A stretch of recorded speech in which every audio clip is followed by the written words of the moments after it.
now we have, and this has been, very recent data with the approval of Acalabrutinib, a new BTK inhibitor for mantle cell lymphoma, and we had some updated data presented here at this meeting.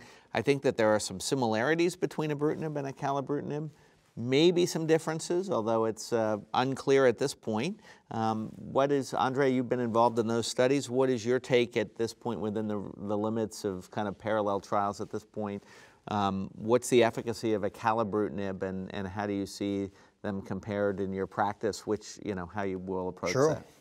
So Acalabrutinib is a second generation BTK inhibitor that seems to be quote unquote more specific and inhibiting has less off-target effect, and potentially explain some of the differences in the toxicity profile, and also less inhibition of ITK and less cardiac targeting from the off-target effect. So this series of patients, over 100 patients receiving, in a context of relapsed refractory mantle cell lymphoma, not prior exposed to ibrutinib, evidently, and with a median of 2 prior therapy, and then the response rate was 80% with 40% CR.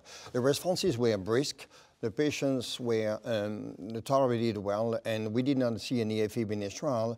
I believe that there are some subtle differences. I mean, will that be confirmed in a real world to what you alluded to before, John, is that we didn't know about AFib issues when we started the clinical trial, so maybe there's a bit of a bias for the population in this phase 2. The CR rate seems to be faster and sooner, and obviously this is not head-to-head against ibrutinib. And I'm not aware that there is any data showing that you can get response with Acalabrutinib in patients who have failed ibrutinib. One of the advantages also, besides being more specific in terms of target and less off-target effect, is the fact that it's a BID dosing, and it seems like to have a more persistent inhibition of BTK.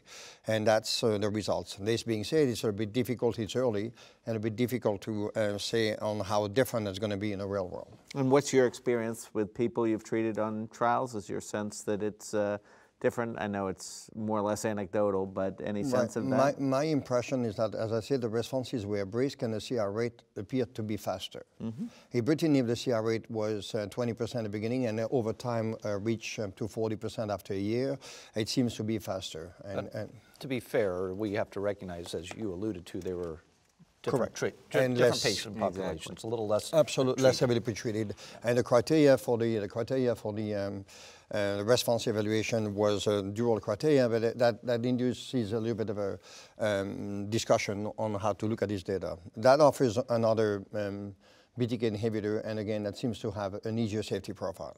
Yeah, and I believe in that study, the MIPI score was also slightly more favorable than in the original ibrutinib study. So I think this is an example of how, we have two drugs, same class. There were other BTK inhibitors presented at the meeting. Maybe we'll come back to that as well.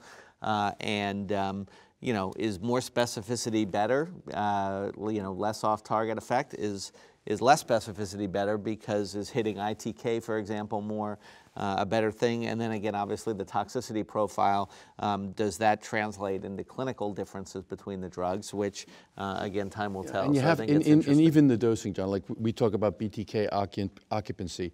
Well, they're both, ibrutinib and Acalabrutinib, are irreversible BTK inhibitors. So you'd say, why do you have to give it twice a day? It binds, you're 90%, 95% occupied, and the cells will die. They get the, and take it the next day, you'll kill another fraction of cells.